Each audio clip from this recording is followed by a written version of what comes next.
j'ai fait partie, disons, des gens qui ont été tirés au sort et donc j'ai été ravie. C'était la première fois que j'étais tirée au sort pour faire quelque chose.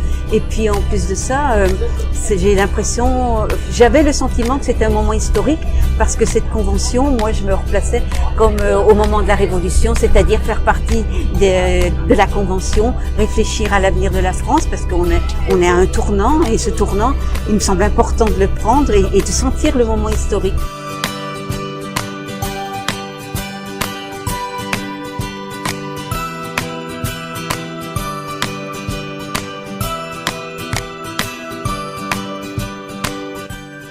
D'abord, il s'agit de préciser notre projet et nos propositions.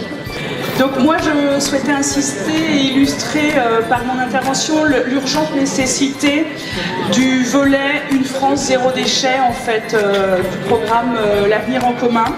La croissance de l'exposition à des substances chimiques comme les perturbateurs endocriniens est vraisemblablement responsable de l'épidémiologie de maladies chroniques que nous connaissons dans le monde et en France. C'est vrai que j'étais surprise mais vraiment très heureuse d'avoir obtenu ce temps de parole parce que je pense que cette question de la précarité des mères célibataires c'est une question d'intérêt public et qu'il est vraiment très très important et urgentissime de trouver une solution. Leur conviction et je ne peux qu'inviter mes camarades, l'ensemble du pays, de continuer à nourrir, à nous rejoindre, à nourrir ce formidable mouvement qui va nous amener à la victoire. Les témoignages aussi de la réalité sociale de la France à travers des exemples humains, des gens qui ont parlé de leurs difficultés.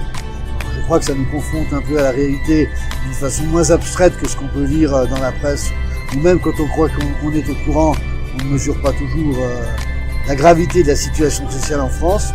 On a réinventé la chose politique, on a réinventé les manières de voir la politique et on a mis en œuvre les concepts que l'on porte. Ce que j'ai aimé aussi, c'est qu'on a pu avoir des temps de discussion sur les tables, sur comment s'organisent les groupes d'appui, comment on peut faire, où on peut partager un peu les expériences des autres, parce que toute personne peut avoir des bonnes initiatives et nous, on ne pense pas forcément.